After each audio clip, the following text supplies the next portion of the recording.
बस मेरी नूह जिहड़ी हर वक्त पई रहिंदी काम ते करदी नहीं, वो तू काम भी करनी है अल्लाह दी बंदीए ते अपने नेकियां भी बर्बाद करनी है। तुहानूं दसां कि गीबत हराम है इस्लाम च। बिस्मिल्लाहिर्रहमानिर्रहीम। एक बुजुर्ग सन, उन्हां दा नाम सी मैमून बिन सिया रहमतुल्लाह अलैह। ਇਹ गीबत नहीं करते सी और अगर कोई इन्हां दे सामने किसी की गीबत करदा ना, मना कर देंदे सी। और अगर वो बंदा बाज ना आवे तो उत्थों उठ के चले जाते। तुहानूं मैं खुश आमदीद कहना, जी आए नूं कहना अज दे इस चंगियां आदतां प्रोग्राम च। यह चंगी आदत नहीं किसी की गीबत करिए। गीबत की हुंदी है कि जिहड़ा बंदा मौजूद नहीं है उहदी असीं कोई बुराई बयान करी, भावें उहदे कपड़े की बुराई होवे, उहदे कोई चलन का अंदाज है, उहदे कोई मोटा है, लंबा है, ठिंगना है, छोटा कद है उहदा, ते असीं उहदी बुराई बयान ना करी, ना उहदी औलाद दी, ना उहदे मकान दी, ना उहदी सवारी दी। यह गीबत हुंदी है। और तुहानूं दसां कि गीबत हराम है इस्लाम च। और जिहड़ा हराम काम करदा है ना, अल्लाह पाक उहनूं सज़ा दिंदा है। ਉਹਦਾ हक हो गया कि ਉਹਨੂੰ दोज़ख च पा ਦਿੱਤਾ जाए। ਹੁਣ अल्लाह अपने करम नाल माफ़ कर दे या अजाब देवे। खैर ਇਹ किन्नी चंगी आदत है कि गीबत सुनते नहीं सी, असीं ते होर विच अग बालने कि हाँ हाँ मैनूं पता है ਇਹਦੇ करतूत दा। ਇਹ ਜਿਹੜੀ बुढ़ियां ने ना ਜਿਹੜੀਆਂ, ਇਹ ਇਹਨਾਂ ਨੂੰ ज़्यादा आदत। ਉਹ ਕਹਿੰਦੀ कि जी बस मेरी ਨੂੰਹ ਜਿਹੜੀ हर वक्त पई ਰਹਿੰਦੀ काम ते करदी नहीं, मैं बुढ़ड़ी फेर भी लगी रहनी आ काम ते। ਉਹ ਤੂੰ ਕੰਮ ਵੀ ਕਰਨੀ ਹੈ ਅੱਲਾ ਦੀ ਬੰਦੀਏ ਤੇ ਆਪਣੇ ਨੇਕੀਆਂ ਵੀ ਬਰਬਾਦ ਕਰਨੀ ਹੈ। ਤੈਨੂੰ ਫਾਇਦਾ ਕੀ ਹੈ ਦੱਸ? ਤੂੰ ਗਿਬਤਾਂ ਕਰਕੇ ਉਹਦੇ ਦਿਲ 'ਚ ਜਗ੍ਹਾ ਬਣਾਏਂਗੀ। ਤੂੰ ਕੰਮ ਕਰਨੀ ਹੈ ਤੇ ਅੱਲਾ ਦਾ ਸ਼ੁਕਰ ਅਦਾ ਕਰ, ਤੂੰ ਜਿਸਮਾਨੀ ਲਿਹਾਜ਼ ਨਾਲ ਠੀਕ ਰਹੇਂਗੀ। ਤੂੰ ਨੂੰਹ ਦੀ ਗਿਬਤਾਂ ਜਾਂ ਨੂੰਹ ਆਪਣੀ ਸੱਸ ਦੀ ਗਿਬਤਾਂ ਕਰੇ ਤਾਂ ਗੁਨਾਹ ਹੀ ਗੁਨਾਹ ਹੈ। ਫਾਇਦਾ?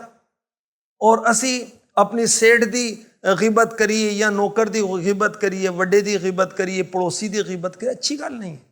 और एक तो गीबत करना चंगी आदत नहीं है, दूसरा गीबत सुनना यह भी चंगी आदत नहीं है। जिहड़ा गीबत करो बस भाई मैं किसी की बुराई नहीं सुन सकता, तुहाडी मेहरबानी, अल्लाह उहदी बख्शिश करे, तुसीं होर कोई अल्लाह रसूल दी गल्लां करो। अच्छा सानूं कोई गल्लां भी तो नहीं करनियां आंदियां ना सानूं कुरान की मालूमात है, ना सानूं बुजुर्गां दी गल्लां दा पता है कि असी कोई गौसे पाक दी, वड्डे पीर दी कोई करामतां बयान करिए, असी दाता साहब का जिक्र करिए, असी अल्लाह वालों का जिक्र करिए। सानूं आंदा ही नहीं। कोई सहाबा दी गल्लां कर लीए, कोई नबियां दी गल्लां कर लीए, कुछ मुताला करिए तो सानूं पता होवे ना। सानूं बस रह गया हाय दुनिया तो होई दुनिया।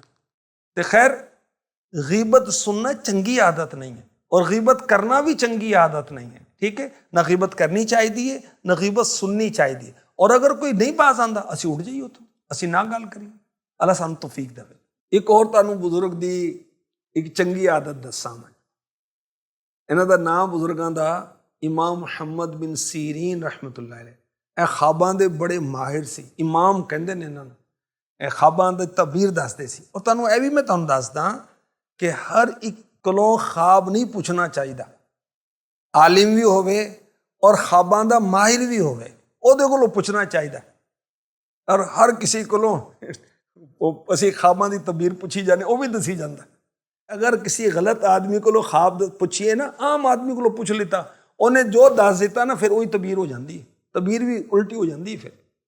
खैर इमाम इब्न सीरीन रहमतुल्लाह अलैह ने एक होर बुजुर्ग सी लाहक बिन हुमैद रहमतुल्लाह अलैह, उन्होंने तरफ एक पैगाम दिता कि सानू कुछ रकम चाहिए है, सानू कर्जा दे दो, मगर शर्त है कि जदों तक मैं आप वापस ना करा तुसी मेरे को मंगने नहीं। उन्होंने 300 चांदी के सिक्के उन्होंने भेज दिते। अल्लाह अकबर। असी अव्वल तो सानू तौफीक नहीं होंदी किसी गरीब की मदद करिए, और अगर मदद कर दईए तो फिर असी सबनूं दसदे फिरने कि असी बड़ा कारनामा किया है। और फिर जिन्हों कर्ज दिता है अल्लाह वास्ते दिता है ना, सवाब वास्ते दिता है ना, आखरत बनाने वास्ते दिता है ना, वो तो कोई एहसान किया है। ठीक है एहसान है, लेकिन सानू आसान जताना तो नहीं चाहिए। और किन्ने अच्छे लोग सी, किन्ने चंगे लोग सी, एक दूसरे नूं कर्जा देंदे सी, एक दूसरे की मदद करते सी। अज तो अल्लाह की पनाह है, सूद का काम शुरू कर देंदे ने कि हाँ बई मैं तेनों दांगा, तू मैनूं इंटरस्ट किन्ना देंगा, तू मैनूं फायदा किन्ना देंगा। ना ना ना, यह चंगी आदत नहीं। सूद अल्लाह ने हराम किया, ਉਹਦੇ हबीब ने हराम किया। और सूद खान वाले ਜਿਹੜੇ ਨੇ ਉਹ बर्बाद ਹੋਣਗੇ। क़यामत ਦੇ रोज़ ਜਿਹੜਾ सूद खान वाला है ना, वो इस तरह आएगा जिस तरह उत्ते कोई साया है, कोई बाहरली चीज़, कोई जिन भूत ਉਹਦੇ ਤੇ आ गया, हालांकि वो ठीक होएगा। ਤੇ कर्जा देना चाहिए अल्लाह की रज़ा वास्ते। और ताल्लुक हुंदा है तो सानू खुद किसी की जरूरत महसूस करनी चाहिए और मदद कर देनी चाहिए। देखियो ਉਹਨੂੰ कर्ज देता अपने दोस्त ਨੂੰ, ਬਜ਼ੁਰਗਾਂ ਨੂੰ कि ਤੁਸੀਂ कर्जा मेरा ना दवो, मैं ਤੁਹਾਡੇ को मुतालबा नहीं करांगा, ਜਦੋਂ ਤੁਹਾਡੇ ਕੋਲ ਹੋਵੇ दे देना। अल्लाह सानू ਚੰਗੀਆਂ ਆਦਤਾਂ ਅਪਣਾਉਣ ਦੀ तौफीक अता फरमाए। ਚੰਗਿਆਂ ਚੰਗਿਆਂ ਨਾਲ ਲਾ ਲੋ यारियां, मुश्किलां आसान हो सन सारियां।